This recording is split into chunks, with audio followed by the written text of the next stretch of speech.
Hey everybody, it's Chainsaw Reacts back once again with another reaction for you guys. Today guys, of course, we're here checking out the newest episode of Young Justice Phantoms, Young Justice Season 4. This is Young Justice Season 4, Episode 19, Encounter Upon the Razor's Edge. I love that title. It's a really cool title.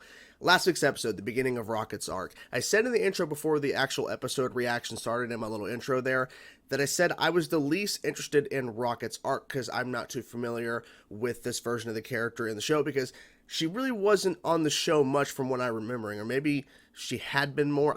Just so many stuff has been covered on the show, and the fact that season 3 was in 2019, I believe, when they aired those episodes, and like, you know, season 1, season 2, forever ago. So it's hard to remember certain things, but then I was blown away by what story they were giving her and all the characters she was surrounding. And the biggest fucking reveal in quite some time in Young Justice history, in my personal opinion, the reveal, first of all, that Superboy's in the Phantom Zone. That was pretty much a given. General fucking Zod is in this show, and he's in the Phantom Zone, and his son is working for Darkseid to get General Zod out. That's why they introduced whoever that was in the sphere, Zod's son, there with the Legion in terms of trying to stop this individual. We don't know who this individual is. They revealed who it is. It's General Zod's son, and Darkseid wants basically to complete this task, which is to get his father, General Zod, out of the Phantom Zone. I don't know what Darkseid wants, but this is pretty insane in terms of having Zod in the show, because I honestly thought we would never had Zod on the show. Not because I didn't think we would cover Zod, it's just the fact that there's so many other stories and so many other characters they've introduced. I didn't think General Zod was a possibility. But now I'm like, what in the fuck are they going to do? But I'm so excited for it. And people have been pointing out, too, that this pretty much confirms, I think it's called an acronym, I'm not really sure. I'm bad with words and it's early in the morning. But when you list all of the episode titles in order for Young Justice Phantoms Season 4, the first letter of each title basically spells out invitation to kneel before Zod. Insane. It's crazy, but I'm loving this show. This big reveal here, I don't know what's going to happen, but my God, I continue to be surprised by this show. I cannot wait to see what happens here. So here we go, guys. Season 4, Episode 19, Encounter Upon the Razor's Edge. Let's go. 3.5 months to collect and assemble Oh shit. materials. Oh shit. It takes him less than 10 minutes to install them. I'm not even from this timeline. Yeah, exactly. Wild card, yo. A free radical. That's why you came to me. You can tell me. Spill. Or we're done. Darkseid ordered you to obey me. And we will. Yeah, but Only a fool goes into a mission blind. point. Okay, okay.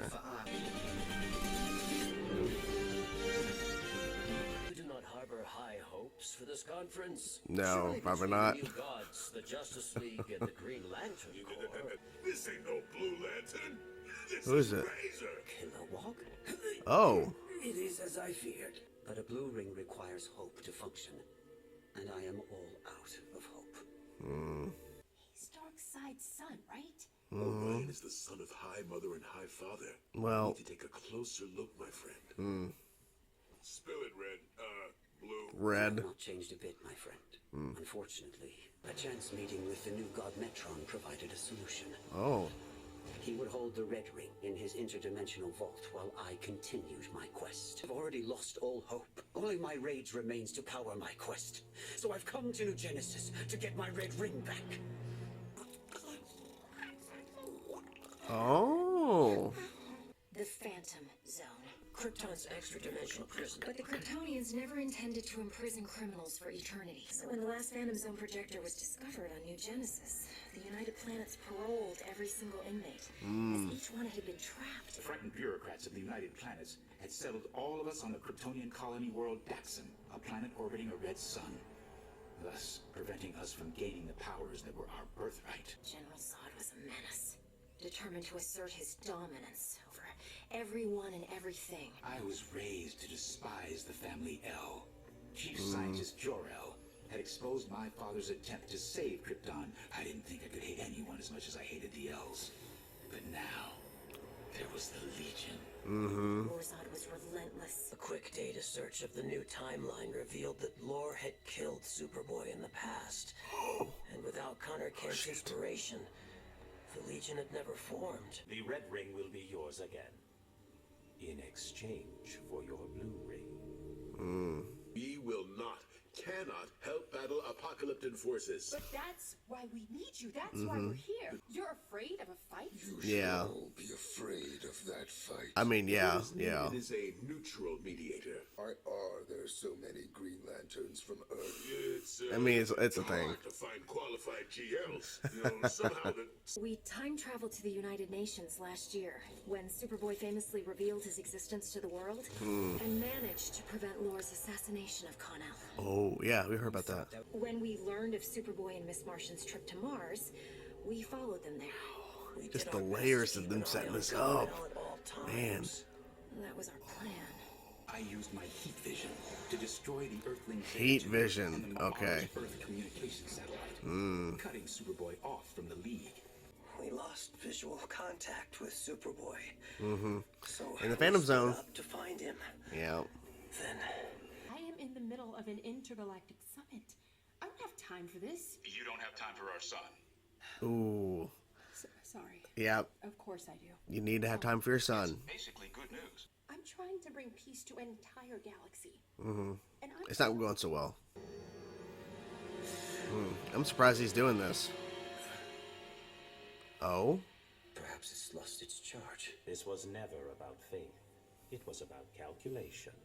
Always. 4 Always. years ago, I captured this blue ring's potent energy signal, providing you, surreptitiously, with clues to aid you in your quest. False clues that could only lead to dead ends. Oh, shit. The death of hope. I've studied the Red Ring quite thoroughly. Now, I must see it in action. I mean, Me when I'm angry. Hulk? Wow. Forager has a way of saying exactly what Forager was thinking. That's so cute. Uh-oh. Thanks, but I gotta go. I like how Metron just letting this happen and just, like, enjoying it. Oh! Oh! Oh, this is bad. This is bad. Oh, no! Oh, shit. Wait.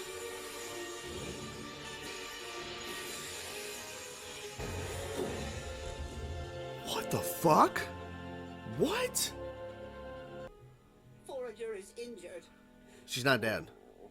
Okay. Wait. Oh. Ooh. Forager. This is so adorable. It really is. Forager thanks Come you on. for helping. For it seems I have more to atone for. He's combined 2 rings. Has that, I think that's probably happened in the comics. I'm not 100% sure, but that's crazy. New statues. That is not how it was before. But it will serve. Got a ton of willpower, too. We'll give you a green ring. Yeah, just take all the rings. You'll have rainbow power. Rainbow. So, I will find you, Aya. Oh. Okay. Lorzod found and destroyed our time sphere, stranding us here in the past. Been there. So that's why they're stuck. Stranded that. We told him as little as possible, but at least there was a chance I hate- he might take yeah. Superboy's place. Darkseid's truce with New Genesis prohibited any overt intervention on his part. Yeah, so he has to Provide use resources other for two of people. you and this device. Today is Flash's birthday, so ring the birthday bell. Great stuff. Once again, another great episode of Young Justice Phantoms. I'm loving the hell out of this show. There's a lot of things we have to talk about. Let's first talk about Razer, this character that we were shown in this episode. I'm trying to remember if we saw him before in Young Justice. I think maybe at some point, but regardless, Kilowog knew who he was. And he originally was a former Red Lantern. A blue ring followed him, found him in deep space, and then he put on the blue ring in exchange for giving the red ring to Metron. And Metron was going to hold on to it or whatever. And Razer was on a quest. I almost said quest. And he had ran into some dead ends for 4-something years. It was quite a while. And then he is now heading back and going to be getting his red ring back. And then he realizes when he gets the red ring back, and Metron takes the blue ring, because the whole thing is to exchange rings. Because Metron's like, well, I've studied the red ring. You can have it back in exchange for the blue ring. So when they exchange, Metron goes, oh, by the way, all those dead ends, I placed those there. In terms of, they were hopes and leads, but they're dead ends. It's all about just, basically just seeing how long you're going to keep hope. Because the whole idea with the blue ring being a blue lantern, it's all powered by your hope. And so Metron was studying that while also studying the red lantern ring. And he's saying all this, and now he wants to see the full potential of the red ring. And Razer, of course, gets really angry, unleashes his fury, his anger, his power, and he starts chasing after Metron around fucking the town, the big city, and floating on New Genesis or whatever, and destroying shit. And there's the two foragers, our forager and female forager, and they get hit by the falling statues after this explosion, because Metron wasn't expecting that his shield, like surrounding his chair, exploded. Actually was taken down by Razer as being a red lantern. And then the blue ring floats to Razer, and he becomes a blue and a red lantern mix. And what I liked is that it wasn't a traditional just down the middle line. It was like kind of a lightning kind of zigzag thing, and he had two auras around him, one side being blue, one side being red, or vice versa. I get my point. And it was really cool to see that. And then he rebuilds the statues and puts the two foragers there. Orion's like, that's not how it was. It's like, it'll do though. It's fine. And now he's become a new lantern. Now, I'm trying to think in the comics if this has happened before. I think it has happened before where there's been somebody with two different rings. But it's really cool that they showcase this in the series, because I feel like it may, down the road, change some characters or create new versions of lanterns. Because now we have somebody who has two, where they're powered and their lives are, like, he had hope. He also was filled with a lot of anger. That's kind of what he used to be. He was used to the anger and letting that drive him. Now he uses both. Anger is a part of his life, but not all of it. So that's interesting. So I think that's pretty much implying we might see more lanterns. And Kilowog, of course, makes a joke. We should get you more rings. You'll have rainbow powers like that. Be really crazy. But anyways, so that was really cool to see that part of the episode.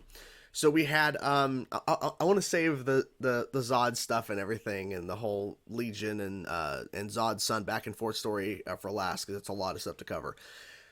Next thing, we have the actual summit itself in terms of the lanterns and the Justice League. I'm going to say JSA. The Justice League, because seeing J, I'm thinking JSA, but Justice League and New Genesis.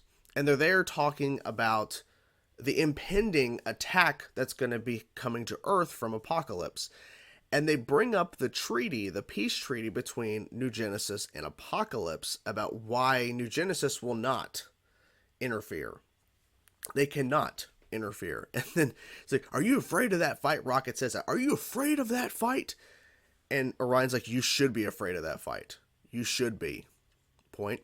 And also, too, about the metas. Apparently, metas are still being taken, or there's still metas missing when metas are being taken off-world. And,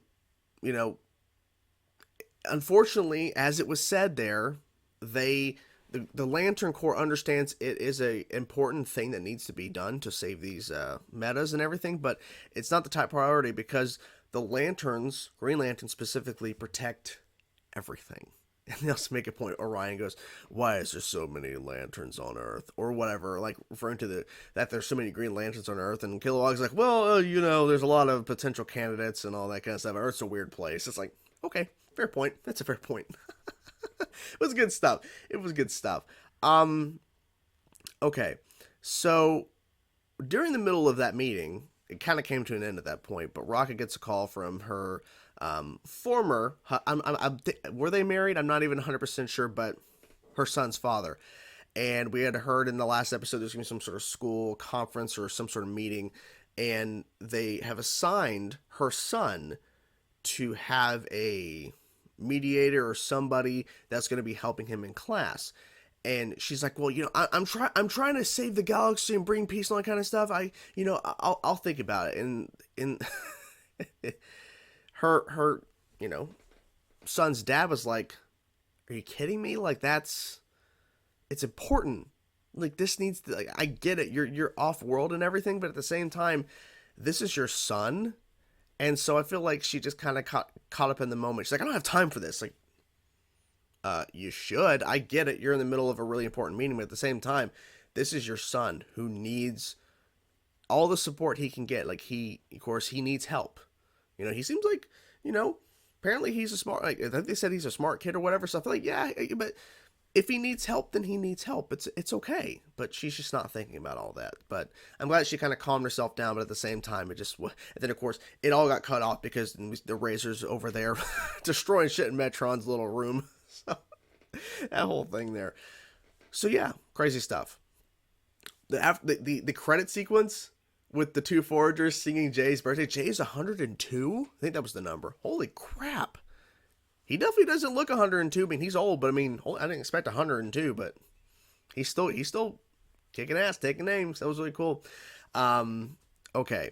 So the majority of the episode, we got a lot of info dump about the Legion and about Zod's son, and it was cutting back and forth between Zod's son telling basically what had occurred in the 31st century. I think it was 31st century, when all the prisoners got released from the Phantom Zone. Of course, no one ages there, so when they were released, General Zod and his wife did not age, and they had a son who was just sitting in limbo all that time, because I think he said 8 months after they were released, she was given birth. He was born. So the implication is that she was pregnant when she was sent in there, and it's just been sitting waiting because since you don't age, no time is passing. So we cut back and forth between the Legion, like, they're telling their version of the story to Bart, while also cutting back to General Zod's son, telling his side of the story in terms of his perspective to Magon's brother.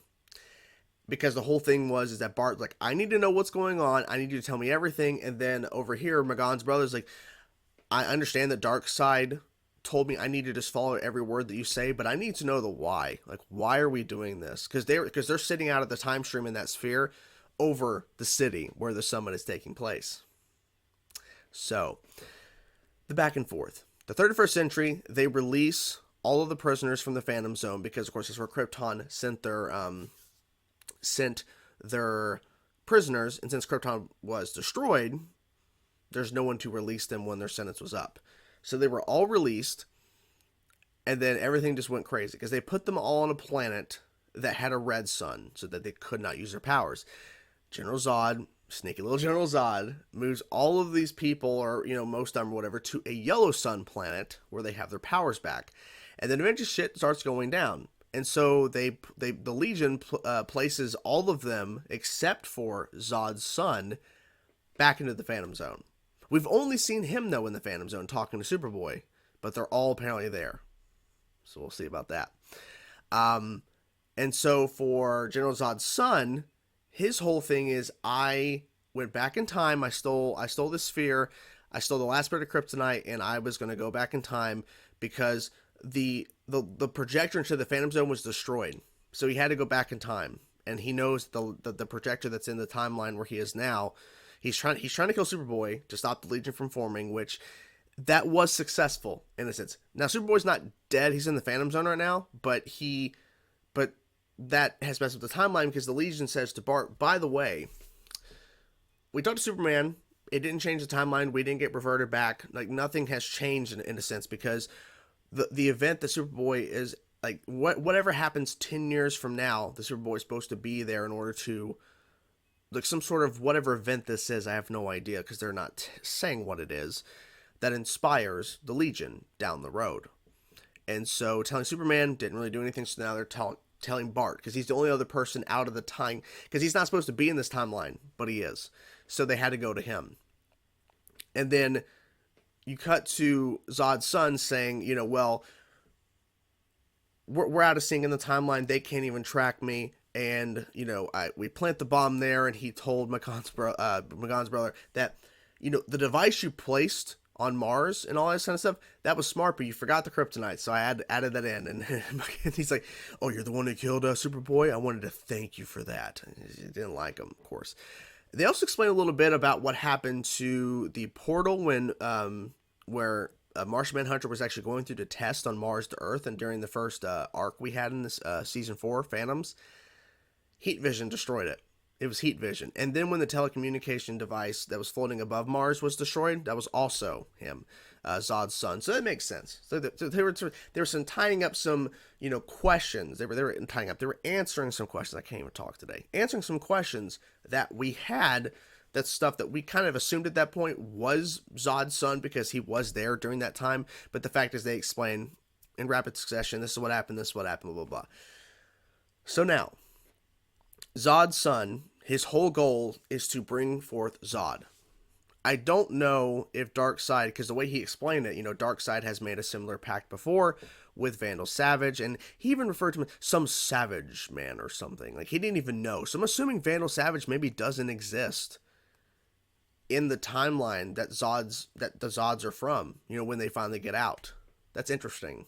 That's very interesting. So I don't think Darkseid really knows the capacity, because they also made a point that General Zod was trying to take over everything. He was trying to be the ruler of everything. So that doesn't imply that Darkseid is going to just allow that to happen or whatever, but I don't think Darkseid fully understands what he is signed up for. Because with Zod and his forces out, I'm not saying they could take on Apocalypse, because as we know, Apocalypse is very powerful. They also made a point for Orion to say, you should be afraid of that fight, referring to Apocalypse potentially attacking Earth. So I don't think Darkseid is fully aware of what kind of pact he agreed to, or whatever he agreed to with Zod's son. I don't think he really understands what he agreed to. So that's going to be interesting. This is a really good episode. I think I covered everything. I'm trying to think. I think I covered everything. Really good stuff. I'm loving the hell out of the show. I cannot get enough of Young Justice. And we're still waiting for Season 5 renewal. Give them a fucking Season 5 already. This show deserves to keep going. My God. Anyways, that's the reaction. What you guys think of the episode, guys? I'm curious to know your thoughts. Whatever thoughts you have, let me know in the comments below. I will talk to you guys soon. Peace out.